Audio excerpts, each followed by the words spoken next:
So picture this. A teenager is working a summer job, right? They're closing up the dish pit for the night at a restaurant. Yeah, standard closing shift. Exactly. And they notice a little residual scale on the inside of the commercial dish machine. So they grab a gallon of standard commercial descaler. Which is a heavy acid, usually. And they just pour it directly into the wash tank. Yeah. But what they don't realize is that the automated dispensing system literally just pumped in a fresh cycle of highly concentrated chlorine sanitizer. Oh, no. Yeah.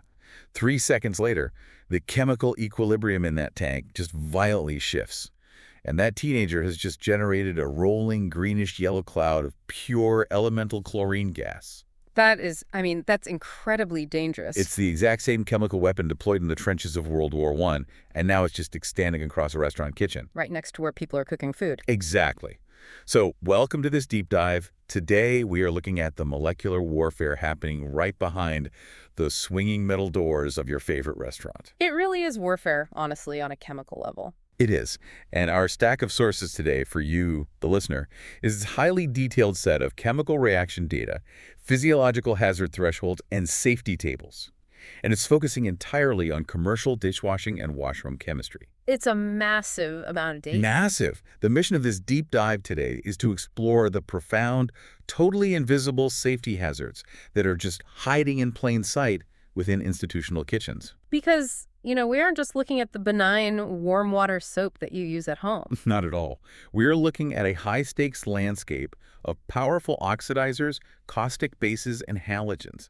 Stuff that commands strict emergency protocols. Okay, let's unpack this. Well, the contrast between domestic cleaning and institutional warewashing, it's basically a shift from simple mechanical removal to aggressive molecular destruction. Molecular destruction, I love that phrasing. It's true, though. The scale of fats, the complex proteins, and these robust pathogens processed through, say, a hospital cafeteria. Or a massive hotel kitchen. Right, every single hour. It requires real industrial muscle. You are deploying chemical agents that are engineered to literally tear apart biological matter. And the margin of error is razor thin, isn't it? Oh, incredibly thin. Right. Grabbing the wrong jug or just misunderstanding a chemical's vapor pressure, it doesn't just result in a messy spill. Right. You have to mop it up, no big deal. No, it initiates these catastrophic chain reactions. We're talking everything from thermal runaway to explosive off-gassing. Which is wild. And, the most insidious part of this data is where the hazard tables show the highest vulnerability. Yeah, the stuff that looks safe. Exactly. The chemicals that appear completely harmless. Like, the foundation of commercial cleaning relies heavily on everyday soaps, drain cleaners, and biological agents. Right. If we look at the safety data sheets for products like Reliance Liquid Pot and Pan detergents. Including that liquid green variant, yeah. Yeah. Or the Medallion Metal Polisher. Yeah. Even the foam hand soap. Their National Fire Protection Association, the NFPA health ratings, they sit at a 1. Which is basically baseline, very mild. Right. They are relatively mild in isolation because their formulations rely on heavy surfactant loads, specifically molecules like sodium lauryl sulfate. And sodium lauryl sulfate. Yes. So the issue isn't the surfactant's innate toxicity, right? No, not at all. The hazard is their extreme chemical fragility when they get exposed to the broader kitchen ecosystem. Specifically strong oxidizing agents. Exactly. When an oxidizer, like a really high concentration hypochlorite bleach, when that encounters those surfactant molecules, the reaction is immediate. And highly destructive. Very. The oxidizer just forcefully strips electrons away from the hydrocarbon tails of the surfactant. It fundamentally cleaves the molecular structure. So you aren't just neutralizing the soap's ability to, form micelles and trap grease. No, you are actively synthesizing oxidized surfactant byproducts and completely degraded organic compounds. Which is where the danger comes in. Right, because the resulting chemical fragments behave entirely differently from the parent molecule. Yeah, looking at the physiological data for these degraded organics, the hazard profile drastically outpaces the original soap. It really does. It's like prolonged epidermal contact with these altered surfactant fragments. It initiates severe defatting of the stratum corneum. Which is the outermost layer of the skin. Right. It aggressively strips the natural lipid barrier, triggering this really aggressive contact dermatitis. But it's the respiratory sensitization that really jumps out of the tables for me. Oh, wow. Yeah, the asthma connection. Yeah, the data notes that repeated systemic contact at just trace thresholds with these broken organic molecules, it can induce allergic respiratory wheezing. So we are talking about a hypersensitivity reaction here. Basically chemical-induced asthma. triggered simply by inhaling the aerosolized residue of a degraded soap. Just from breathing it in. And, the environmental fragility, it extends way beyond just active mixing. How do you mean, like storage? Yeah, the preventative protocols in our sources, they mandate strict environmental controls, storing these products in cool, dry, dark environments. In strict accordance with the shelf life. Exactly. Because say you leave a drum of foam hand soap on a hot, sunlit loading dock for 3 months. Which probably happens all the time. Oh, constantly. But it undergoes aggressive thermal and photooxidation. The ultraviolet radiation and the heat, they provide the activation energy required to break those exact same molecular bonds. Wait, so just the sun breaks it down into the toxic fragments? Exactly. Meaning you could pump what you believe to be a totally safe, health rating 1 hand soap, but you are actually applying a highly sensitizing, degraded chemical directly to your workforce's skin. That is terrifying. And if we were talking about delicate chemistry breaking down, the biological cleaners take this vulnerability to an entirely different level. Oh, absolutely. The tables detail the widespread use of pathways drain treatment, and institutional kitchens are moving away from brute force caustic drain openers, right? Yeah, toward this biological approach, it's much more sustainable. Right. And this treatment utilizes highly specific enzyme systems, like protease to cleave the peptide bonds and proteins, Lipase to hydrolyze fats? amylase for starches, cellulase for complex carbohydrates. But it doesn't stop at enzymes.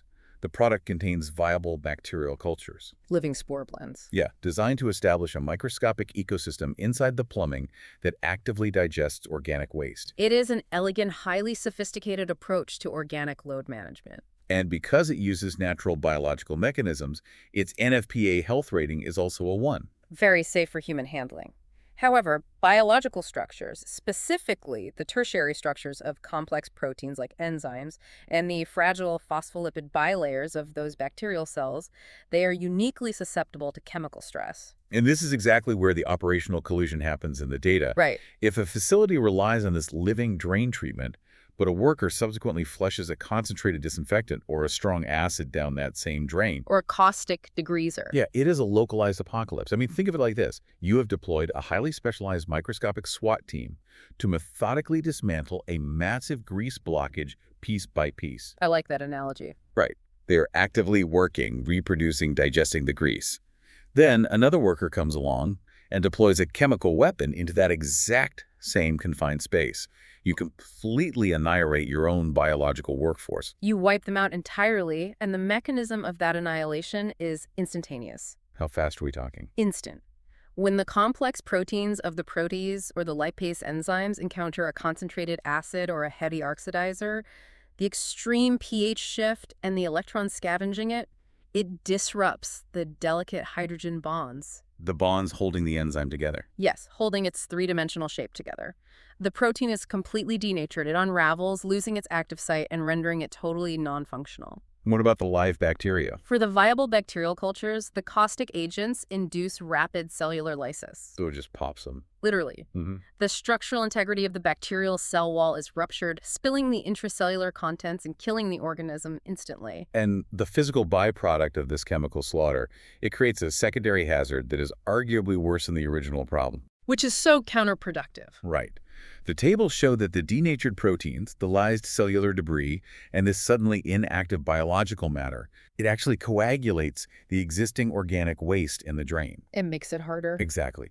Instead of a slow-moving grease clog, you have synthesized this dense coagulated mass of denatured fats and dead proteins. So the kitchen staff's attempt to use a heavy chemical has chemically cooked the organic load into a solid block. A highly resistant block, completely neutralizing the efficacy of their safe biological cleaner. This underscores the foundational rule of institutional chemistry, really.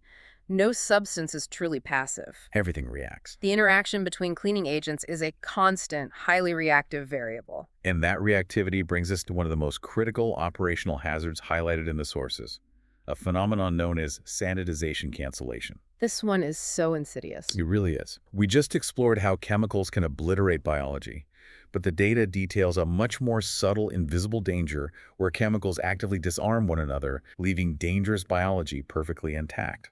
Right. The backbone of commercial sanitization relies on quaternary ammonium salts, commonly referred to as quats. Very common in the industry. Yeah, The sources list heavy hitters like Oasis 146 Multi-Quat Sanitizer, which is used heavily in low-temperature third sink applications. Right, the typical three-compartment sink setup. Exactly. Or food service foam hand sanitizer and sanitizing wash and walk, which is a floor treatment formulated with organic acids alongside the quats, And unlike our mild soaps, Oasis 146 carries an NFPA health rating of 3. meaning extreme danger. Yes. But, quaternary ammonium salts are incredibly efficient antimicrobial agents. Because of their structure, right? Exactly. Their molecular architecture features a highly positively charged core because the cell membranes of most dangerous pathogens like Salmonella, Listeria, E. coli, they carry a net negative charge. So opposites attract. Exactly. The quat acts as a cationic spear. It is electromagnetically drawn to the bacteria, where it physically pierces and disrupts the cell wall, causing lethal leakage of the cytoplasm. Okay, but the hazard tables feature a glaring red-letter warning regarding chemical incompatibility here. A huge warning. You absolutely cannot mix quaternary ammonium salts with anionic soaps or detergents. The surfactants we discussed earlier in the Reliance pot and pan detergents, like sodium lauryl sulfate, they're anionic. They carry a distinct negative charge. Exactly. When these two opposing charges meet on a prep table or inside a sink, the physics are unforgiving. You have a cationic sanitizer with a positive charge and an anionic soap with a negative charge. And they instantly bind together at a 1.1 molar neutralization ratio. But I have to push back on this a little because if it just creates an inactive complex, as the tables say, why is this a massive safety hazard? It just sounds like it cancels out. Well, what's fascinating here is that the primary danger isn't acute toxicity, it's the total loss of antimicrobial efficacy. Oh, so you think it's clean, but it's not. Right. The resulting chemical byproduct is an inactive quat anionic complex. It physically falls out of solution as an inert precipitate. The electromagnetic spear of the sanitizer is capped and neutralized by the soap molecule. I mean, instead of a physical spear, the mechanism is much more like deploying microscopic magnetic darts at a target. The quats are the darts magnetically drawn to the bacteria. I like that. But the residual soap molecules act like a dense cloud of magnetic chaff. Yes. The moment you spray the sanitizer, the anionic soap intercepts the cationic darts in midair, binding to them and dragging them harmlessly to the ground before they ever reach the pathogen. And to the naked eye, the surface looks wet with sanitizer. Looks totally fine. Right. A worker has scrubbed a cutting board that held raw poultry with an anionic detergent, leaving microscopic traces of surfactant behind. Just a little soap film. Yeah. They spray the Oasis 146 quat sanitizer, log the sanitation step on their compliance sheet, and walk away. But chemically, the sanitizer was completely disarmed on contact. This is the invisible architecture of a widespread foodborne illness outbreak. Precisely. The prep surface, or the floor, is actively harboring live, dangerous pathogens, while the staff operates under the complete illusion of hygiene control. Which allows for rapid biofilm formation and massive cross-contamination during service. It's a huge blind spot. So the preventative protocols mandated in the sources, they require strict physical intervention to prevent this cancellation.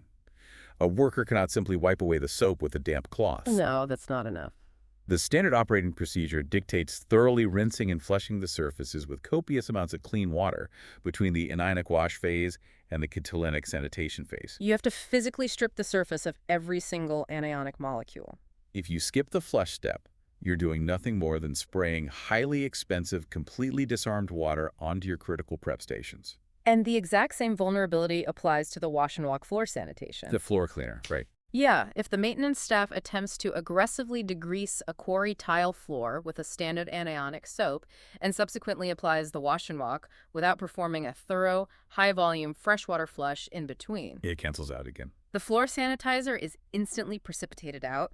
The bacteria breeding deep within the porous tile grout remain entirely untouched. The chemistry in these environments is remarkably unforgiving. But sanitization cancellation is a silent failure. As we look further down the hazard tables, the chemical incompatibilities shift from invisible biological threats to immediate life-threatening physical violence. Yeah, things get very real very fast. We're looking at the heavy-hitting halogens and concentrated acids. The sources detail institutional sanitizers like EcoSan and Ultrasan.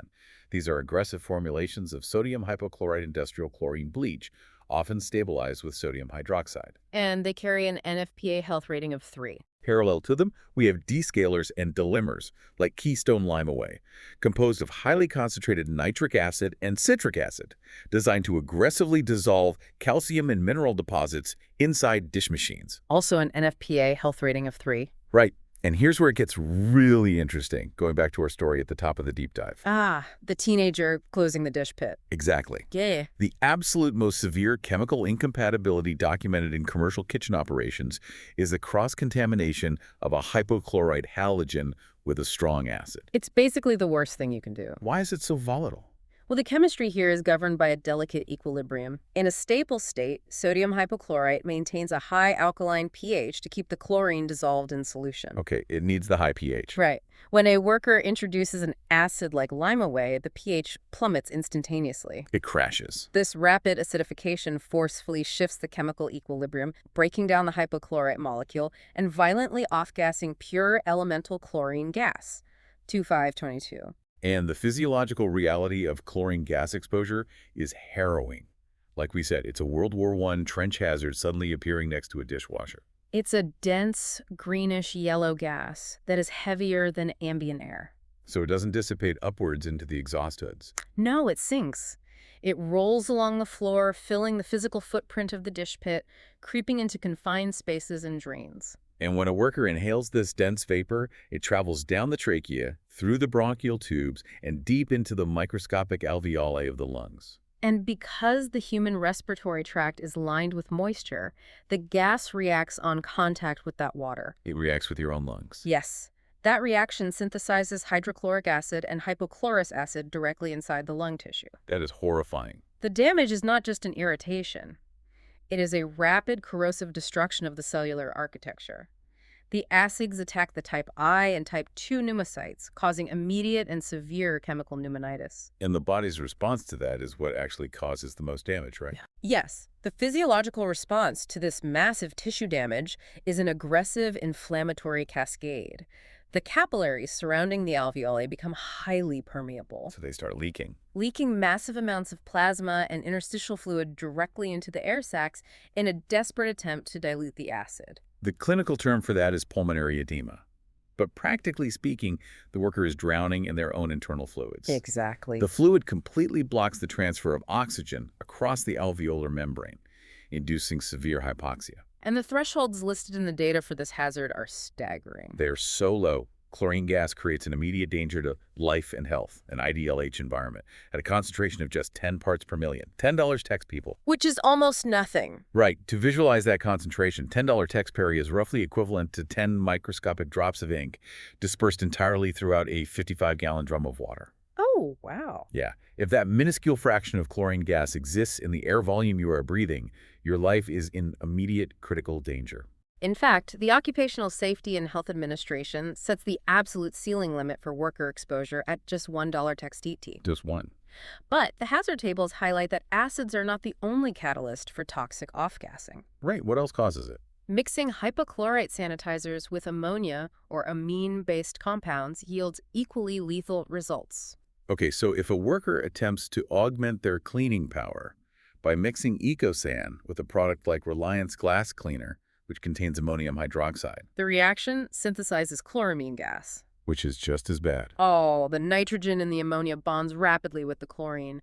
Chloramines are highly toxic, deeply pungent, and extraordinarily volatile. The hazard threshold for severe respiratory damage and pulmonary edema from chloramine gas is actually lower than pure chlorine. The data records it at just 0.5 text to 1 text hit. It's incredibly dangerous, and the volatility of these vapors extends to the biological drain treatments we discussed earlier as well. Oh, the pathways one. Well, the sources specifically detail the hazards of Pathways drain sanitizer. Okay, note the critical distinction here for the listener. This is the sanitizer, formulated with peracetic acid blends, not the enzymatic treatment. Right, very different chemical. If this peracetic acid blend is accidentally mixed with incompatible bases, reducing agents, or heavy organic materials in a clogged drain, it undergoes a violent exothermic decomposition. It gets really hot. Yes, and the thermal energy released causes the rapid off-gassing of acetic acid vapor. Acetic acid, like super concentrated vinegar. Basically, But the physiological threat of acetic acid vapor is deeply concentrated on the ocular tissues. The eyes. The data notes that concentrations of 10-tex-peper cause severe burns to mucous membranes, pulmonary irritation, and rapid onset of blindness. Blindness at $10 taper. Yes, the vapor readily condenses on the moisture of the cornea. Because the eye lacks the protective keratinized layer of the skin, the condensed acetic acid acts as a localized corrosive liquid. So it just cooks the eye. It rapidly coagulates the structural proteins of the cornea and destroys the surface layers of the eye. With thresholds this low, the emergency response protocols have to be absolute, like the data strictly mandates immediate evacuation upwind of the hazard zone. Upwind is key. Because these halogen gases are heavier than air, they will flow like a liquid with the ambient air currents. You cannot outventilate a Cl22 release with a standard kitchen exhaust fan. You must evacuate the physical footprint. Furthermore, emergency responders cannot attempt to rescue in these unventilated spaces without a self-contained breathing apparatus. Full SCBA gear. Exactly. The medical intervention requires moving the victim to fresh air, maintaining a comfortable resting position to minimize oxygen demand, and administering supplemental oxygen. And the critical medical nuance here is the delayed onset of pulmonary edema, isn't it? It's the most terrifying part. A worker might inhale a sublethal dose of Cl22, experience an acute coughing fit, step outside into fresh air, and feel their symptoms temporarily subside. They think they're fine. Right. But the hydrochloric acid synthesized in their alveoli is still actively destroying tissue. Hours later, the inflammatory response peaks, and their lungs rapidly fill with fluid while they are at home. So anyone exposed to these vapor clouds must seek emergency medical evaluation for continuous pulmonary monitoring, regardless of how they feel immediately after the exposure. Exactly. And the preventative engineering to stop this from ever happening relies on strict chemical segregation. You cannot simply rely on training manuals. You have to enforce physical distance. Right. The deliming acids must be stored on entirely separate shelving units or in different rooms from the halogens and hypochlorites. The wash stations and automated dispensers require highly visible multilingual warning signage that explicitly color codes and matches the chemical to the specific pump line. Completely removing the element of human guesswork from the equation. Because at 10 parts per million, a simple guess is fatal. It really is. Okay, so moving beyond the respiratory hazards of volatile gases, the data tales delve into the extreme physical chemistry of the heavy-duty bases. This is where the true industrial muscle of institutional warewashing is applied. Yeah, to rapidly strip baked-on grease, polymerized fats, and carbonized organic matter off of thousands of metal trays an hour, standard surfactants are totally useless. You need heavy hitters. The industry relies on extreme alkaline salts and heavy metal hydroxides. The sources highlight products like Solid Power XL, Solid Silver Power, True Power Dish Machine Detergent, and Reliance Degreaser. And the core chemical engines of these products are sodium hydroxide and sodium metasilicate. And like the strong acids, these carry an NFPA health rating of 3. Sodium hydroxide, which is commonly referred to as lye, is one of the most aggressively corrosive bases utilized in commercial applications. But the data immediately flags a profound kinetic hazard before the chemical even touches the skin. Right. Exothermic neutralization. When strong acids and strong bases interact, the neutralization process involves the rapid breaking and forming of chemical bonds, which releases massive amounts of enthalpy. Enthalpy being energy in the form of heat. Yes. And in the highly concentrated formulations found in commercial kitchens, this release of thermal energy is explosive.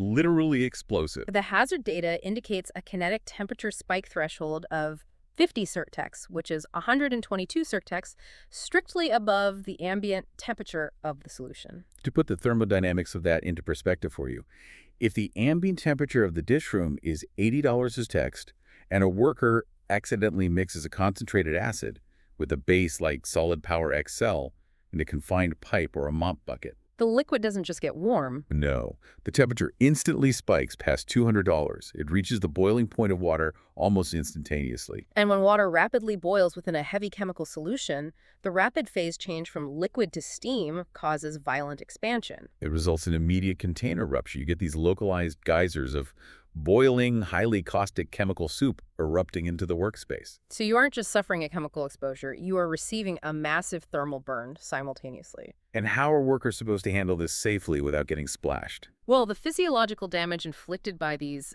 alkali salts and metal hydroxides is profoundly different from an acid burn. Because it's a base. Right. The hazard threshold is triggered at a pH of $11.55, or a solid concentration of 5%.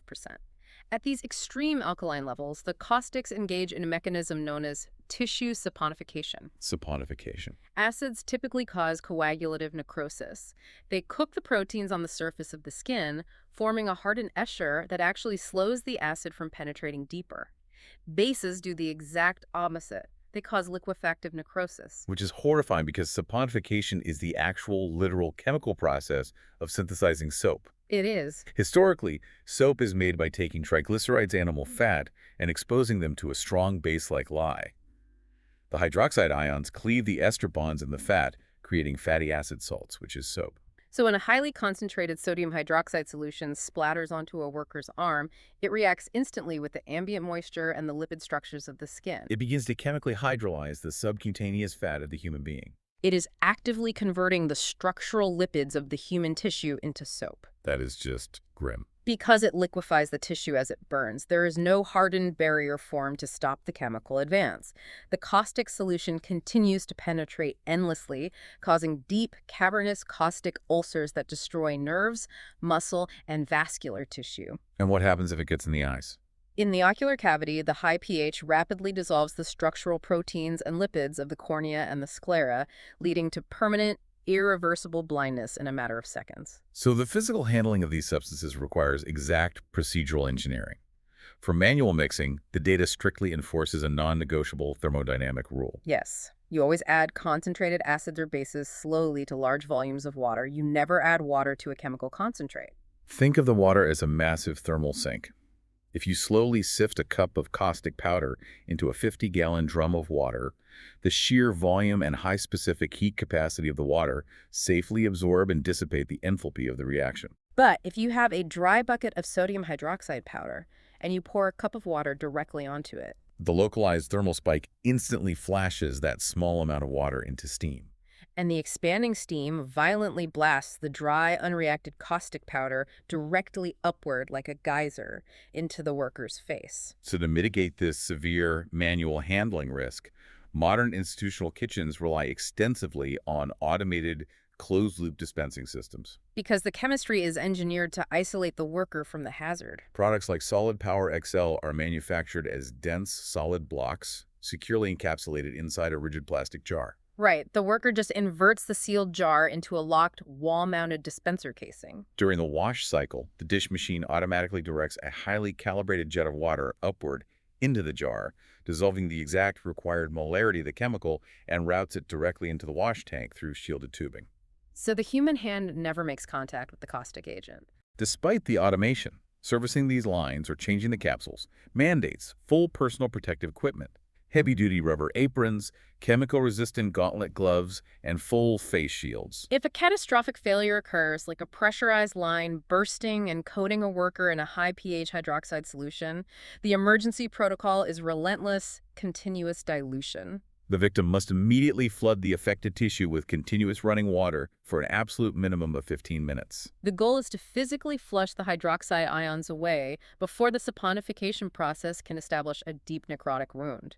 Any contaminated clothing that hasn't fused to the skin must be stripped immediately. Crucially, and this is a big one, the hazard data explicitly dictates that if a caustic substance is accidentally ingested, you must not induce vomiting. Never induce vomiting. Because the physiological structure of the esophagus is highly vulnerable to liquefactive necrosis. If the victim swallows the caustic, the tissue is burned on the way down. And if you induce emesis, the highly concentrated corrosive liquid is forced back up the digestive tract, causing severe secondary chemical and thermal burns to the esophagus, the pharynx, and the oral cavity. This dual-pass exposure rapidly leads to esophageal strictures and massive internal trauma. The protocol is to rinse the mouth, dilute with small, cautious sips of water if the victim is fully conscious and capable of swallowing, and seek immediate trauma intervention. Okay, so the violence of these chemical reactions isn't limited to heat in human tissue. As we examine the final major hazard category in the sources, we encounter reactions that build immense physical pressure. And displace the breathable atmosphere. Right, and generate invisible explosive gases from everyday kitchen materials. We are dealing with the rapid evolution of elemental gases like oxygen, carbon dioxide, CO2, and highly flammable hydrogen gas, TOI2. Well, the generation of O2 and CO2s is heavily linked to the oxidative cleaners and sanitizers. The tables highlight DIPIT XP. This is a specialized compound utilizing sodium carbonate peroxide for detarnishing tableware, as well as the pathways drain sanitizers' parasitic acid blends. When these highly reactive oxygenated compounds encounter incompatibles like heavy metal contaminants, reducing agents, or dense organic loads, they undergo rapid catalytic decomposition. Violently releasing massive volumes of oxygen and carbon dioxide gas. Now, while 2-Tai-2 and CO2 are fundamental components of the air we are currently breathing, in a confined, poorly ventilated utility closet or a basement dish pit, the massive, rapid generation of these gases completely destabilizes the atmospheric safety. Let's examine the CO2 hazard first. Carbon dioxide is significantly heavier than the standard nitrogen-oxygen mix of ambient air. Yes, when a chemical reaction rapidly vents TO2O2, the gas pools at the floor level and begins displacing the breathable oxygen from the ground up. Acting as a simple asphyxiant. The hazard tables provide highly specific physiological thresholds for TO2-OS2 exposure. At an 8-hour time-weighted average of $5,000 text, the gas induces respiratory acidosis, Which leads to central nervous system dizziness. confusion, and involuntary hyperventilation as the body struggles to expel the excess carbon dioxide from the bloodstream. But the immediate threat to life occurs at a concentration of $40,000 dextacan. At this density, the CO2 completely disrupts the Bohr effect in the hemoglobin, Right, oxygen can no longer bind to the red blood cells. resulting in rapid loss of consciousness and imminent death by asphyxiation if the victim is not immediately extracted to fresh air. Conversely, the generation of oxygen gas presents a purely kinetic hazard. Because oxygen itself is not flammable. No, but it is the ultimate chemical accelerant in the fire triangle. The hazard data issues severe warnings regarding oxygen enrichment. The standard ambient atmosphere contains roughly 21% oxygen by volume. If a peroxide-based cleaner decomposes in an enclosed space and raises the ambient oxygen concentration to just 23.5%. The fire risks are exponentially magnified. I mean, it's like turning the entire physical room into perfectly dry, hyperreactive kindling, waiting for a single spark. It lowers the activation energy required for combustion so drastically that materials that would normally just smolder harmlessly in regular air will spontaneously ignite. And burn with violent, uncontrollable ferocity. But the most severe explosive hazard detailed in the tables is the generation of elemental hydrogen gas, 223. Which intimately links the heavy-duty caustics we just discussed with the physical architecture of the kitchen itself. Yes, when extreme alkaline caustics like Solid Power XL or even weak acidic agents like True Power Rinse Additive come into direct contact with amphoteric metals, specifically aluminum, zinc, or tin, they initiate a highly aggressive redox reaction. For those who might not know, an amphoteric metal is one that can react as both an acid and a base. And commercial kitchens are absolutely covered in these metals. Oh, everywhere. You have massive aluminum prep tables, aluminum baking sheets, zinc-plated storage shelving, and tin-lined equipment. So when a worker spills a highly concentrated sodium hydroxide degreaser onto an aluminum prep table, The hydroxide ions forcefully attack the aluminum matrix. the reaction synthesizes aqueous sodium aluminate, and in the process, it strips the hydrogen atoms from the water molecules, rapidly evolving pure, highly explosive hydrogen gas directly into the ambient air. And hydrogen gas possesses one of the lowest ignition energy requirements of any substance on Earth. It takes almost nothing to light it. The hazard threshold detailed in our sources focuses on the lower explosive limit, or LEL. For hydrogen gas, the LEL is exceptionally low, just 4% concentration by volume in the air. This means if just 4% of the air volume in a confined dish room or a utility closet is displaced by hydrogen gas bubbling off a spilled puddle of caustic cleaner on an aluminum sheet pan. The atmosphere becomes a live bomb. And a commercial kitchen is a minefield of ignition sources. You have pilot lights on the gas ranges, open flame broilers. And the constant arcsing and sparking of heavy compressor motors clicking on and off inside the walk-in refrigerators. If a gallon of True Power detergent is accidentally pumped over a stack of zinc-bladed shelving in a poorly ventilated storage closet, the 2222 gas will rapidly accumulate. The moment the concentration breaches that 4% LEL, The next time the refrigerator compressor clicks on and throws a microscopic spark, the entire atmospheric volume will detonate. causing catastrophic kinetic and thermal trauma to anyone in the vicinity. It's wild. And if we connect this to the bigger picture, Yes, if we connect this to the bigger picture, the reality of this explosive potential dictates sweeping mandates for commercial kitchen architecture and HVAC engineering. facility design must strictly account for the continuous mechanical ventilation of these enclosed spaces to prevent any gas from ever approaching the LEL. The engineering standards dictate precise, high-volume airflow exchange rates per hour. Beyond the HVAC, the operational protocols absolutely forbid the installation or use of reactive metals like aluminum or zinc anywhere near the caustic chemical storage or dispensing zones. The physical materials used to build the facility must be metallurgically and chemically compatible with the heavy-duty agents being deployed within it. Exactly. To round out the data on atmospheric hazards, the sources flag one final, incredibly insidious vapor threat that originates from a product most people would consider completely benign. Oh, the air freshener. Keystone Air and Fabric Freshener. Mm. It is deployed specifically to neutralize odors and improve the sensory environment.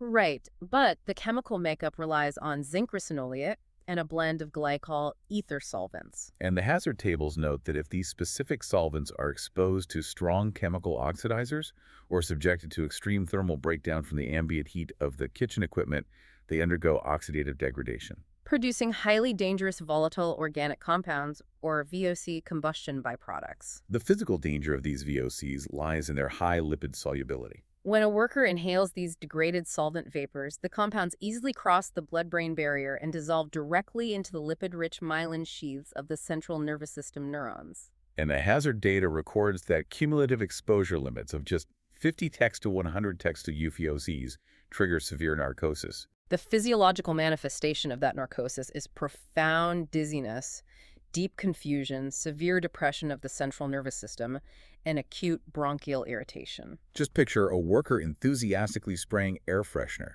to cover up the smell of a busy kitchen, especially near active heating elements or chemical prep zones in a poorly ventilated area, They can actively intoxicate and poison the entire staff. leading to severe cognitive impairment in an environment filled with razor-sharp knives, boiling oil, and wet floors. Which perfectly synthesizes the absolute necessity of rigorous, continuous mechanical HVAC ventilation during all operations.